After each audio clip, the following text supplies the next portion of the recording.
মামলাগুলো হচ্ছে সেটা নিয়ে আন্তর্জাতিক অঙ্গনে নানান ধরনের উদ্বেগ প্রকাশ করা হয়েছে। আমি প্রথমে একটু আপনাকে জানতে চাইছি যে, যে সাংবাদিকদের বিরুদ্ধে, শিল্পী, সাহিত্যিক, খেলোয়াড়দের বিরুদ্ধে হত্যা মামলাগুলো করা হয়েছিল সেটি নিয়েও নানানভাবে প্রশ্নবিদ্ধ এবং এটা এস্টাবলিশড যে তাদেরকে ইনটেনশনালি মামলায় জড়ানো হয়েছে।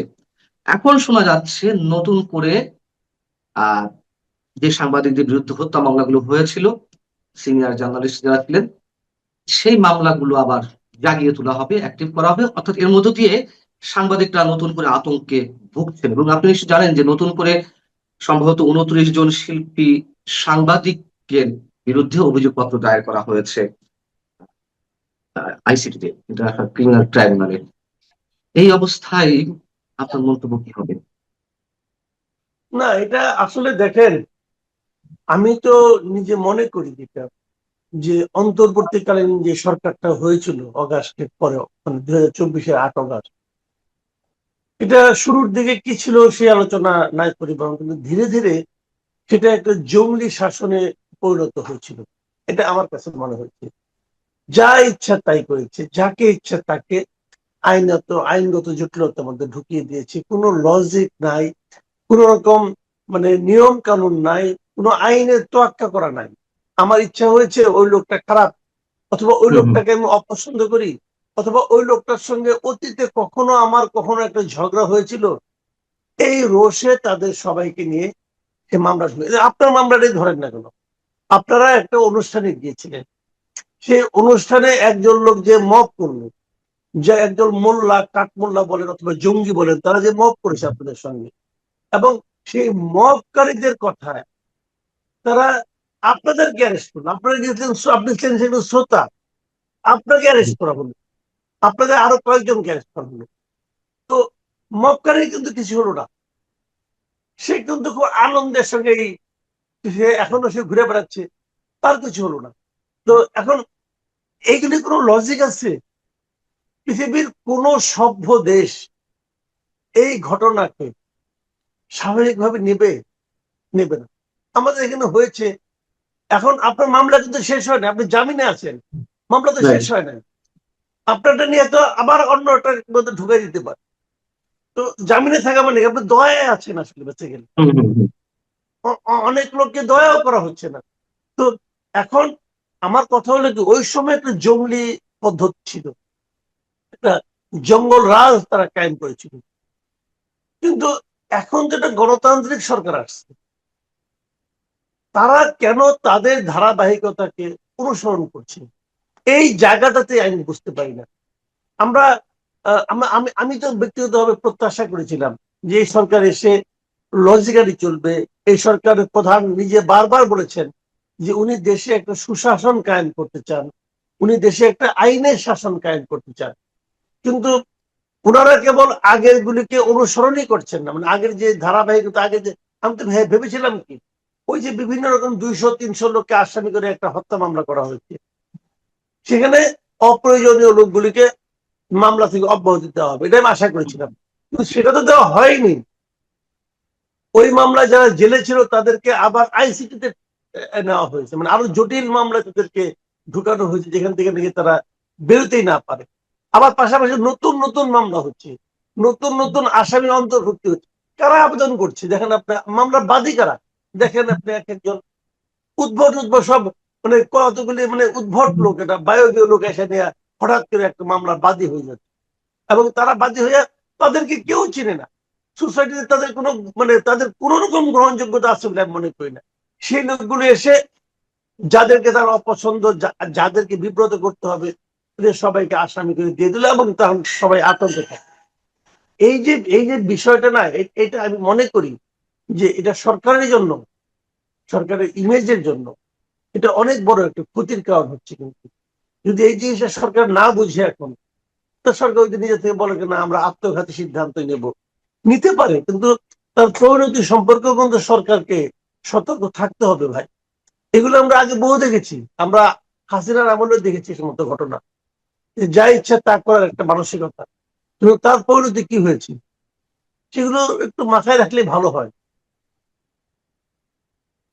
আহ, এই যে যাদের বিরুদ্ধে হত্যা মামলা করা হয়েছে এটা তো ওপেন সিক্রেট। আমি প্রথমে যেটা বলছিলাম যে এগুলো একেবারে ইন্টেনশনালি করা হয়েছে, কিন্তু সাংবাদিকদের পক্ষ থেকে, সিনিয়র সম্পাদকদের পক্ষ থেকে আহ একটা তালিকা দেওয়া হলো প্রধানমন্ত্রীর কাছে। প্রধানমন্ত্রী নিজে চাইলেন, আচ্ছা ঠিক আছে, যে মামলাগুলো নিয়ে আপনাদের আপত্তি রয়েছে সাংবাদিকদের ক্ষেত্রে, আপনারা একটা তালিকা দিন, আমরা যাচাই বাছাই করে দেখবো। তো একটা তালিকা দেওয়া হলো, সম্ভবত 243 বা 343 এই টাইপের একটা সংখ্যা, যাদের বিরুদ্ধে একেবারে ফেক মামলা করা হয়েছে। মামলা মানে তালিকা দেওয়া হলো, তারপরে উল্টো এই কাজগুলো ঘটছে কেন? এবং উপরন্তু আবার নতুন নতুন করে সাংবাদিকদের বিরুদ্ধে অভিযোগপত্র দায়ের করা হচ্ছে। আপনার কি মনে হয় যে পিছনে কেউ অন্যভাবে কাজ করছে? সেটা আসলে আমি বলতে পারবো না। আমার মনে হয় পেছনে যদি অন্য অন্য অন্য কোনো কেউ কাজ করে থাকে, আমার মনে হয় এটা ওভাবে বলা যাবে না। তবে আমার কাছে আমি যেটা ধারণা করি যে সরকারের নিজের মধ্যেই কিছু আছে, অন্য পেছন থেকে বলতে হবে না। কারণ সরকার যদি নিজেই হতে চায়, নিজেই সরকারের যে চেহারাটা ধীরে ধীরে পরিষ্কার হবে আমাদের কাছে, আমার যেটা ধারণা যে সরকারের এটা করা উচিত না, এক নম্বর কথা। আর দুই নম্বর কথা হলো, কিন্তু দেখেন সাংবাদিকদের মাঝখান থেকে তালিকা দিতে হবে কেন? আপনি তালিকা সাংবাদিকদের দেওয়া, সম্পাদকদের দেওয়া তালিকা দেখে আপনি ছাড়বেন? আপনি তো আপনার মতো করে বিচার করবেন, আইন বিচার করবে। এবং আইন যদি আইনের মতো করে চলতো, বাংলাদেশে যে আইনটা আছে, যে আইনটা চলে, সেই আইন যদি আইনের মতো করেই চলতো, তাহলে তো এই সাংবাদিকরা অনেক আগেই মুক্তি পেয়ে যেত। রাইট। আগের সরকার আইনকে আইনের মতো চলতে দেয়নি, আইনকে তারা তাদের ইচ্ছা অনুযায়ী চলতে বাধ্য করেছে, যে কারণে এটাকে মুক্তি পায় নাই। আপনি ধরেন আমার এখানে একটা অঘটন ঘটলো, একজন লোক মনে করেন মারা গেল, একজন লোক বাস করে মনে করেন সে শরীয়তপুরে, আমি তাকে আসামি করে দিলাম। কি বললাম যে যখন এই লোকটা এখানে মারা যায়, যখন এই লোকটা এখানে মানে এভাবে গুলি খেলো, তখন ওই লোকটা তো কোনো সমবেদনা প্রকাশ করে নাই, কোনো উহ আহ এই ধরনের শব্দ উচ্চারণ করে নাই, তার মানে সে হলো হত্যাকারী দোষর, বলে তাকে আমি আসামি বানাই দিলাম ভাই। তো এই জিনিসটা কি আইন প্রয়োগকারী সংস্থা বুঝবে না? কমন সেন্স কি তাদের নাই? যে ওইখান থেকে উহ আহ না বললেই সে দোষর হয়ে গেল? তো আর সে উহ আহ করছে কি করে নাই, সেটাই না আপনি বুঝলেন কিভাবে? সেটি আপনি বুঝলেন কিভাবে? একজন লোক মারা গেছে, ওই দিন কি বাংলাদেশের সমস্ত লোক, হাতি যখন মারা গেল, ওই দিন কি হুম। বাংলাদেশের সমস্ত রেস্টুরেন্ট বন্ধ ছিল? যে হাতি মারা গেছে, যাতে আমরা সব রেস্টুরেন্ট বন্ধ রাখবো, যাতে আজকে কেউ নিহারি খাইতে না পারে? এটা কি ছিল ওই দিন বলেন? সমস্ত রেস্টুরেন্ট চলছে, সমস্ত রেস্টুরেন্টের সমস্ত খাবারও বিক্রি হয়ে গেছে, কোন একজন লোক এক জায়গায় বসে নিহারি খাইছে, অতএব সে হলো আসামি, হুম। তাকে ধরে নিয়ে যাও। তো এই যে বিষয়গুলো, এইগুলি কি কোনো লজিকের মধ্যে পড়ে, কোনো আইনের মধ্যে পড়ে? আপনি আমাকে বলেন, এটা কোনো আইনের মধ্যে পড়ে?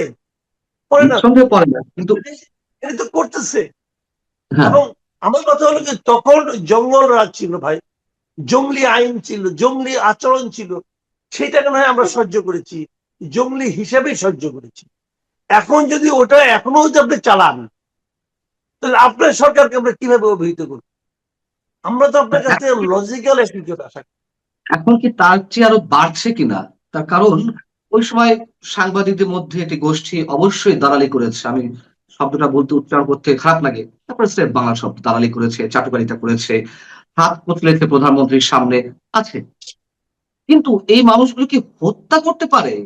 যেমন এক একজন 3 দশক, 3.5 দশক ধরে সাংবাদিকতা করছেন। আপনি জয় মামুন, মুন্নি সাহা, কিংবা আমি ইকবাল সোবহান চৌধুরীর কথা শুনলাম, যিনি, যার বিরুদ্ধে অসংখ্য অভিযোগ, তার কথাও ধরলাম। হত্যা করতে পারে। প্রভাস আমিন, তার বিরুদ্ধে অনেক অভিযোগ থাকতে পারে, কিন্তু এই মানুষগুলো হত্যা করতে পারে। এবং এই যাদের কথা বললাম, এরা আবার মাঝখানে মবের শিকার হলো, মাঝখানে মগবাজার আবার মবের শিকার হলো, ভাগ্যক্রমে যে কোনো ভাবে বেরিয়ে আসতে পেরেছে। আমার যে প্রশ্নটা ছিল যে আওয়ামী লীগের সময় অনেক কিছু হয়েছে, আমাদের চোখে আপত্তিজনক অনেক কিছু হয়েছে, কিন্তু সেটি আবার বাড়ছে কিনা? না, আওয়ামী লীগের আমলে, না আওয়ামী লীগ আমলে অন্য কথা ভাই, ওটা ওটা অন্য জিনিস। আওয়ামী লীগ আমলে কখনো এরকম হয় না, সত্যি কথা হুম। বলছি আমি। আওয়ামী লীগ আমলে সাংবাদিকদের উপর নানা ধরনের চাপ ছিল, কিন্তু এইভাবে নিয়ে জেলে ঢোকানো এবং এইভাবে এটা হয় নাই। দু একজন সাংবাদিককে গুমও করা হয়েছে, এটাও ঠিক আছে, ওটাই অস্বীকার হুম। করি না, ওগুলোই অন্যায় ছিল।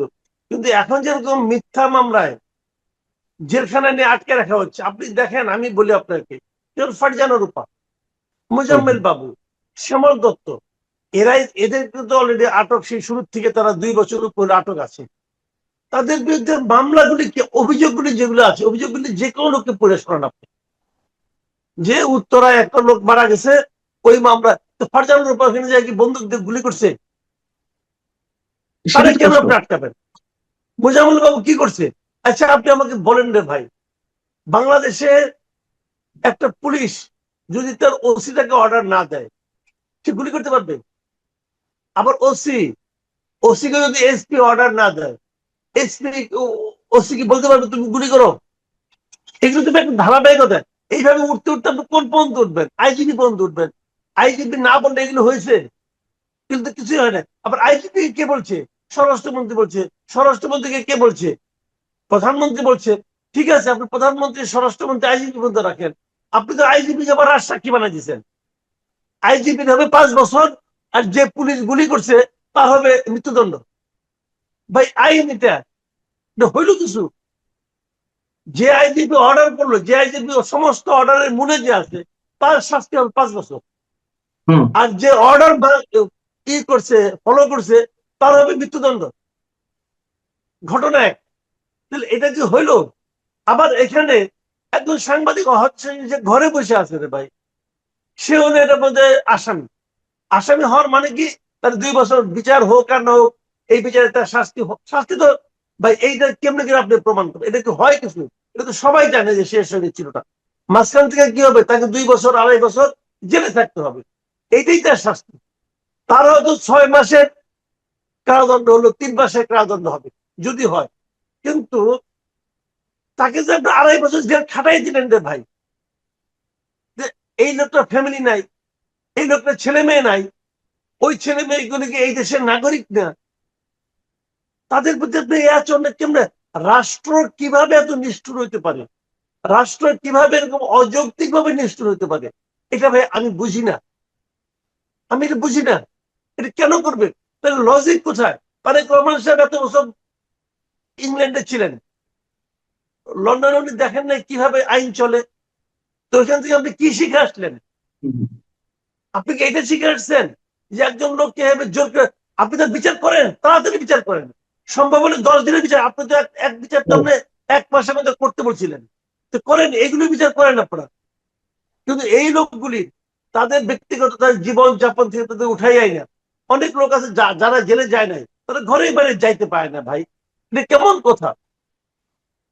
যে অপরাধী অপরাধী বিচার করেন, কোন আপত্তি নাই, কিন্তু যে অপরাধের তার সঙ্গে তার সম্পৃক্ত হওয়ার কোনো সুযোগই নাই। আচ্ছা, বলতেছে কি শেখ হাসিনাকে সমর্থন দিছে, শেখ হাসিনা কারো সমর্থন অপেক্ষা থাকতো না। হাসিনাকে এই সাংবাদিক মুজাম্মেল বাবু অথবা ফারজান রহমান বলছে আপনি গুলি করেন।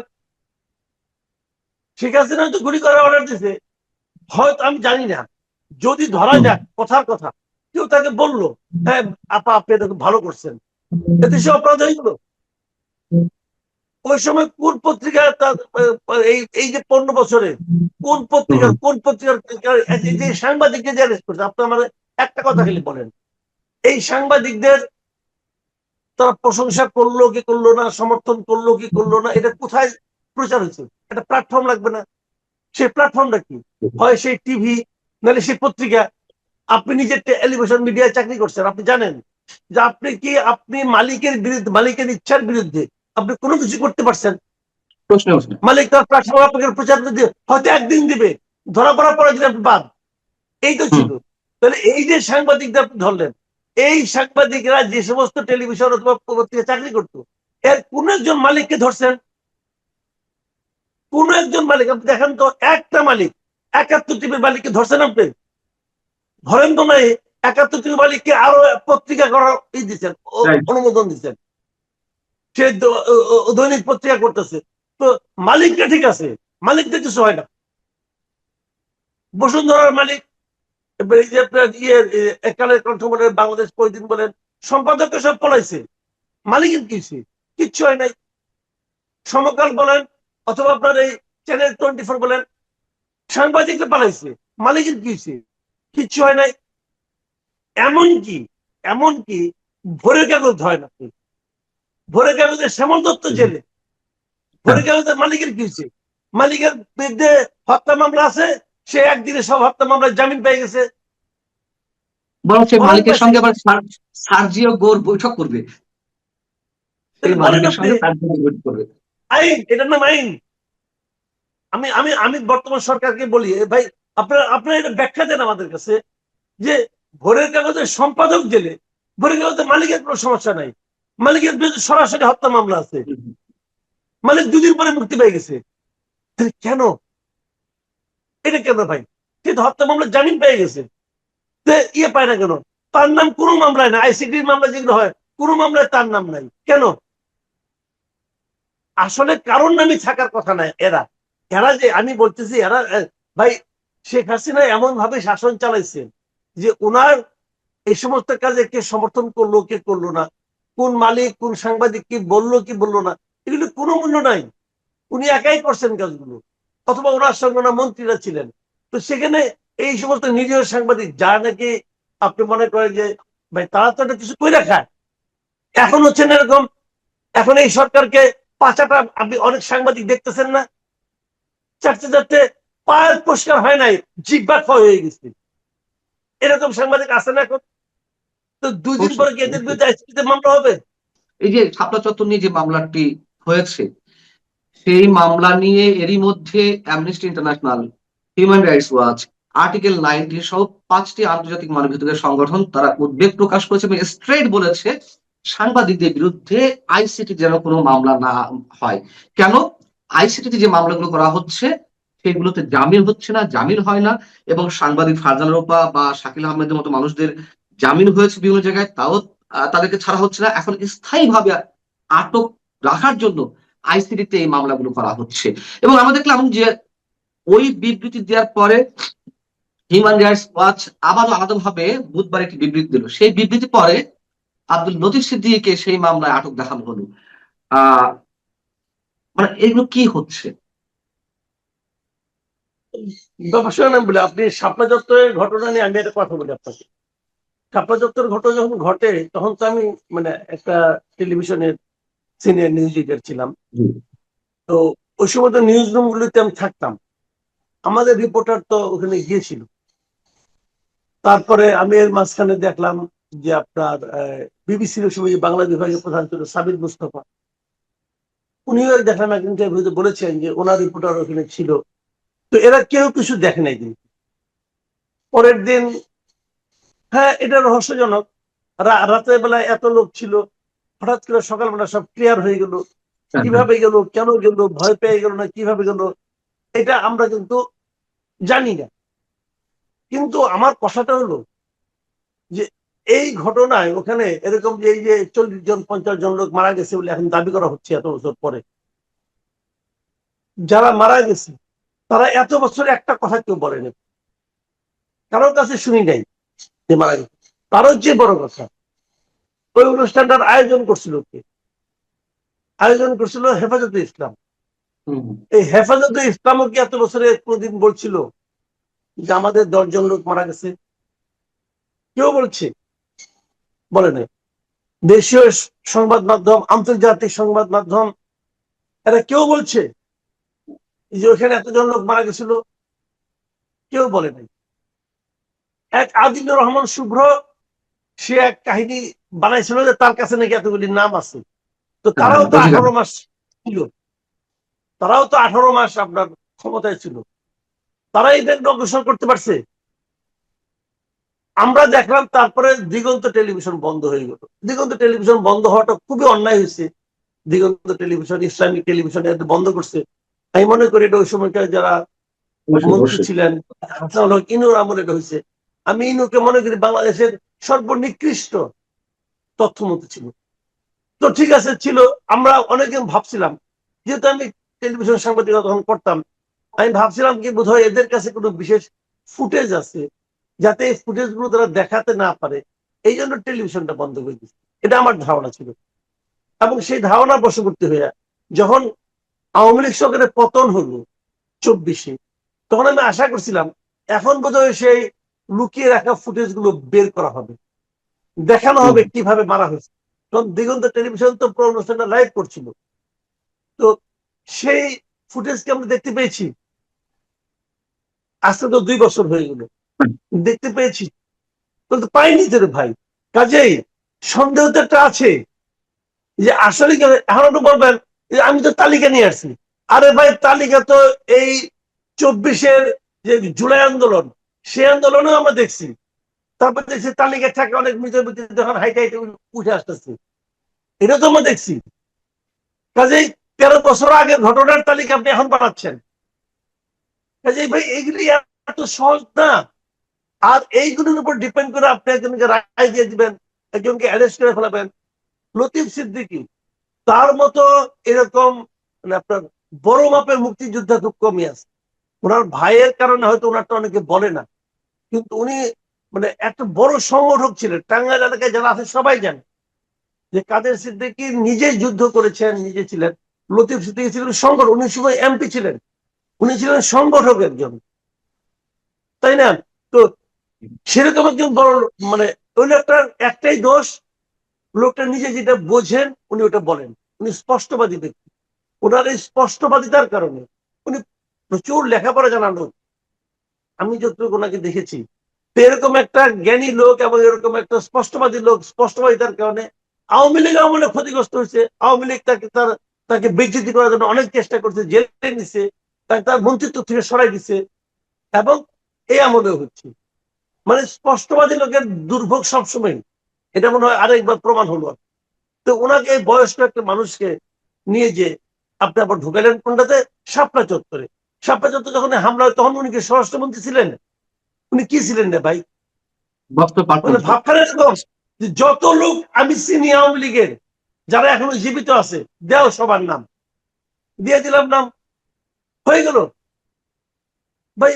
এইগুলি আমি জানি না কি হচ্ছে কি না হচ্ছে, বাট আমি বলবো যে এই আইসিটিটাকে আওয়ামী লীগ বিতর্কিত করছিল।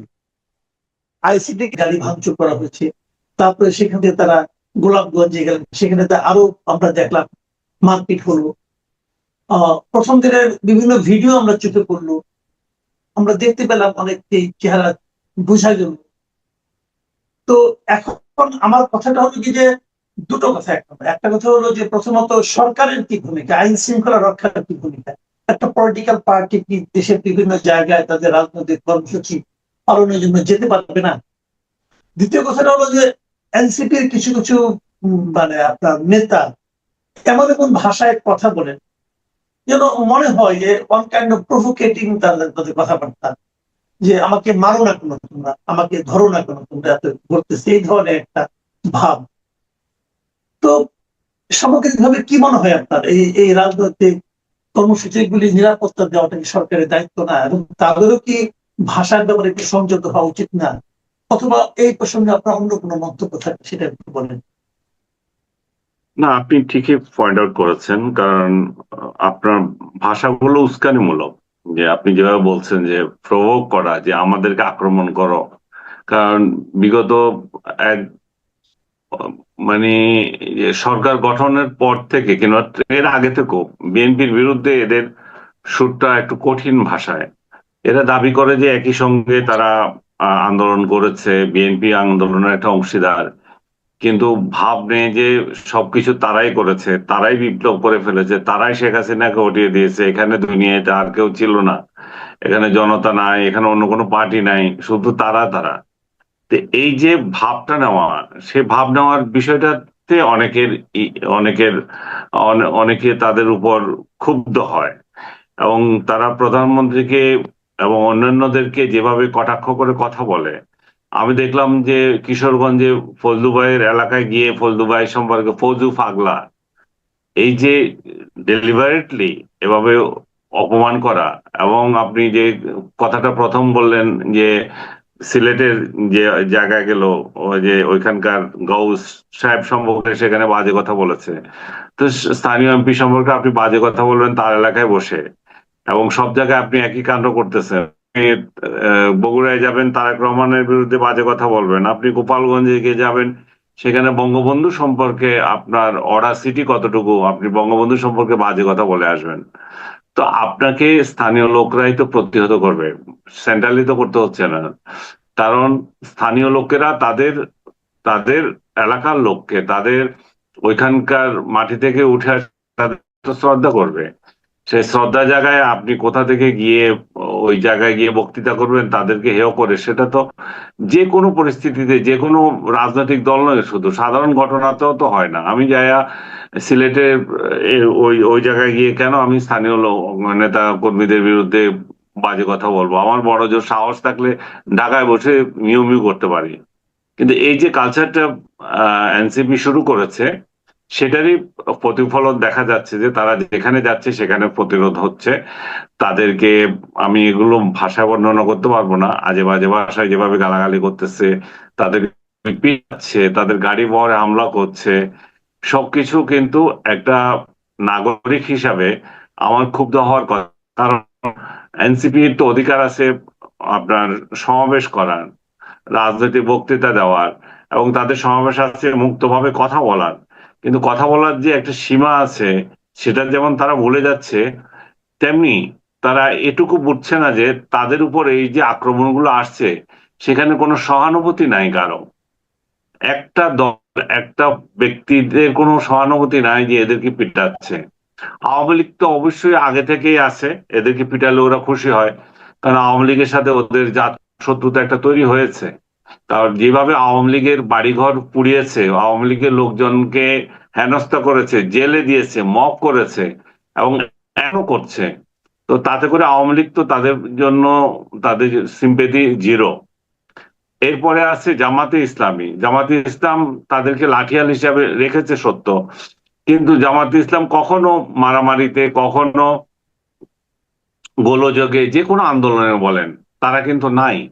তারা নিজেদের নামে নাই। জামাতে ইসলাম এখানেও আছে, তাদের যে এনসিপি যে সমাবেশগুলো হয় এখানে তারা যায়, সাপ্লাই দিয়ে লোকজন, সেভাবে আছে। কিন্তু মারামারিতে এনসিপি কে পক্ষ নিয়ে তারা বিবৃতি দিবে বা আহ, বিবৃতি দিতেই পারে, কিন্তু বড় ধরনের স্টেপস নেবে আমার মনে হয় না, নিয়ে নেই। আর বিএনপি তো তাদেরকে প্রকাশ্যেই, যেহেতু তাদের সাথে লেগেছে, তারাও প্রকাশ্যে তাদেরকে প্রতিরোধ করার জন্য মাঠে নেমেছে। কোথাও কোথাও দেখছি একটু সৌহার্দ্য দেখাচ্ছে, চা পানি খাচ্ছে পরস্পর বসে, খাওয়াচ্ছে। তো এইগুলো লোক দেখানো কিছু কাজ আছে। মোদ্দা কথা হচ্ছে যে এনসিপির সঙ্গে বিএনপির একটা ভালো ধরনের মাঠ পর্যায়ে ধাক্কাধাক্কি হচ্ছে, এবং মানুষের মধ্যে আবার সন্দেহ জাগে আওয়ামী লীগের অনুপস্থিতিতে এনসিপি কে এই ধরনের দামি কার্যক্রম করতে দিয়ে বিএনপি কি এদেরকে মানে বিরোধী দল হিসেবে ট্রিট করতে চায়, বাজারে খাওয়াতে চায় যে দেখো আওয়ামী লীগ নাই কি হয়েছে। এখানেও কিন্তু চরম সরকার এবং বিরোধী দলের মধ্যে ইয়ে আছে, ফাইটিং আছে, এবং চরম দ্বিমত আছে অনেক অনেক ইস্যুতে।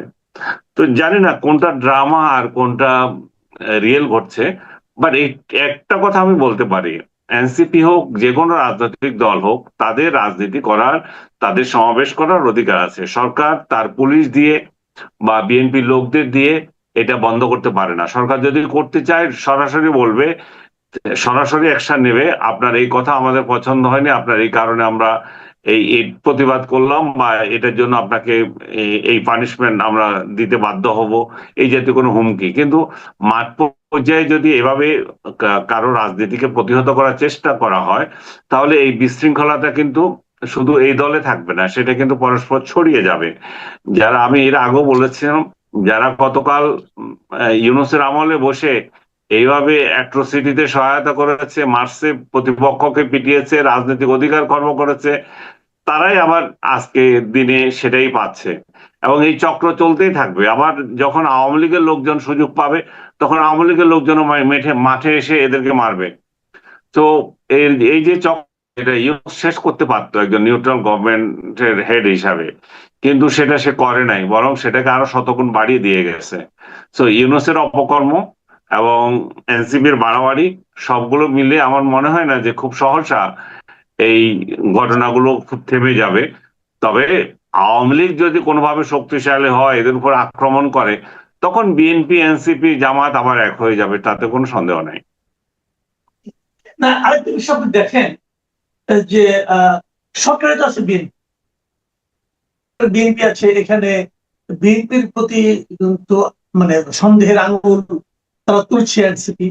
কিন্তু আবার দেখেন আপনার প্রশাসন কিছু করছে না এই অভিযোগ করছে। কিন্তু দেখেন রাজশাহী ইউনিভার্সিটির কিছু ঘটনা দেখেন আপনি, এখানে কিন্তু আবার বিএনপি না, এখানে জামাত কিন্তু এখানে পাওয়ারফুল হয়ে যাচ্ছে। ক্যাম্পাসে জামাতের এবং মানে মানে যিনি জামাতের না এখন, কিন্তু তাকে জামাতেরই মনে করা হয়। সালাউদ্দিন আম্মার, তাকে দেখলাম যে বেলচা হাতে ছাত্রদেরকে পিটাচ্ছে এবং কয়েকজনকে পিটে আছে। সেই ঘটনা দেখলাম, কোনো কিছু হলো না। এবং তার বিরুদ্ধে আজকে মামলাতে যাওয়া হয়েছে, আদালতে গিয়েছিল, আদালতও মামলা নেয়নি, বরং তারা তদন্ত করতে পাঠিয়েছে। এটার দিক দিয়ে ভালো।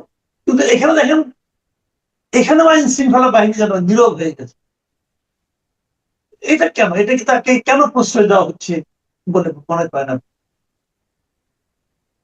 আইন শৃঙ্খলা বাহিনী আসলে আমাদের মতো সাধারণ লোকদের উপর চড়া হওয়ার জন্য খুব মেরুদণ্ড দেখাতে পারে, কিন্তু যেখানে যে দরকার সেখানে মেরুদণ্ড দেখাতে পারে না। যেমন রাজশাহী একটা ইউনিভার্সিটি ব্যক্তির ইশারায় চলতে পারে না। একটা ব্যক্তি আদালত বসাবে, ব্যক্তি সাক্ষ্য দিবে, ব্যক্তি একজনের বিরুদ্ধে অভিযোগ আনলো, সে অভিযোগই সত্য এবং উনি আবার বিচার করে তাদেরকে পিটাবে।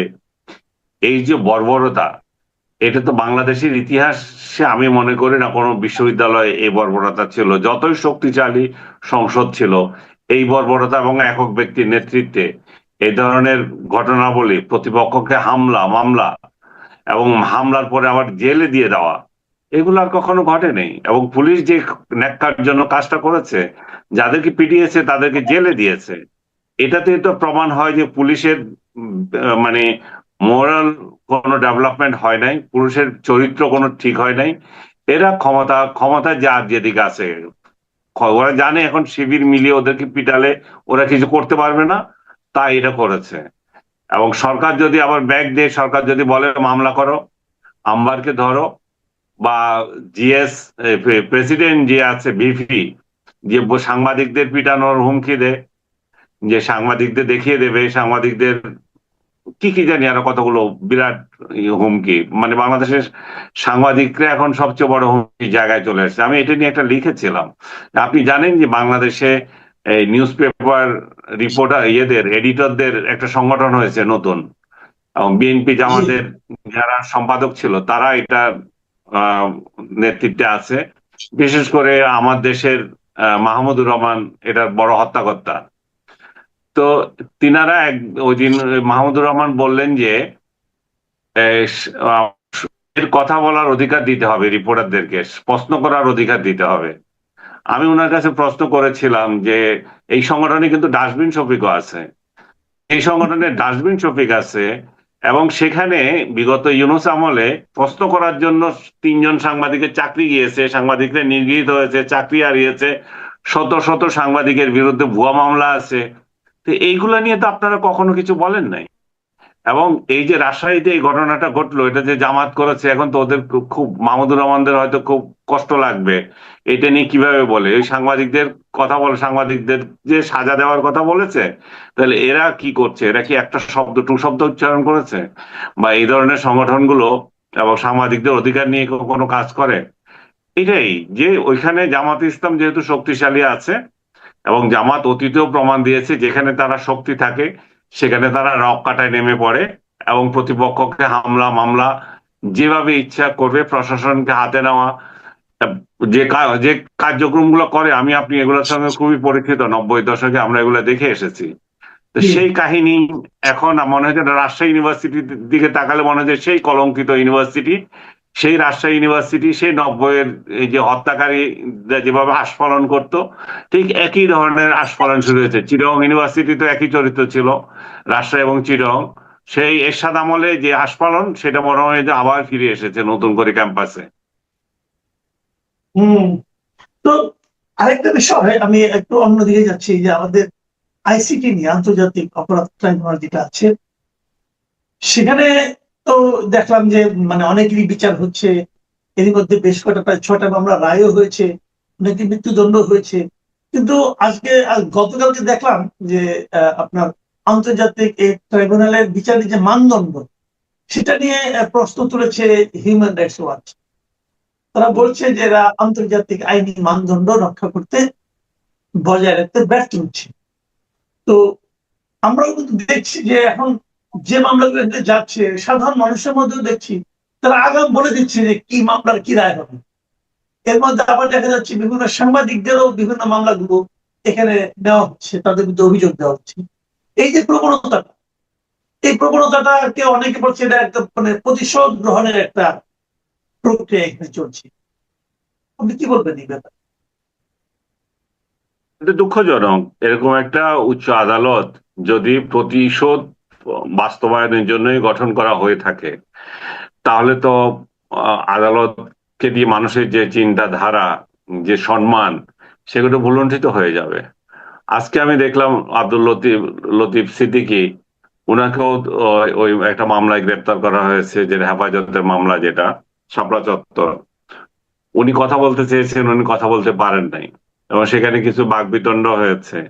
উনাকে কথা বলতে দিচ্ছে না। উনি কথা যখন বলছে, তখন বিচারক বলছেন যে কে কথা বলে, আমি তাকে কি অনুমতি দিয়েছি কথা বলার? তারপরে হায়রে আমার বিচারক, এই জাতীয় কমেন্ট করে আবার লতিফ সিদ্দিকী। তো সবকিছু মিলিয়ে আসলে বিচারালয় যে সম্মানের জায়গা থাকার কথা, সেই সম্মানের জায়গা কি আমরা অর্জন করতে পারছি? আমাদের এই বিচারালয়গুলো তো কোনো ব্যক্তির বিষয় না, এগুলো তো প্রতিষ্ঠানগুলোকে কি আমরা আসলে মান ইজ্জত শেষ করে দিচ্ছি কিনা? আমি দেখলাম যে আমার সহ আরো 28 জনের বিরুদ্ধে এক টোকাই সংগঠন ওইখানে ইয়ে করে আসছে, আপনার এটা কি বলে, অভিযোগ দিয়ে আসছে।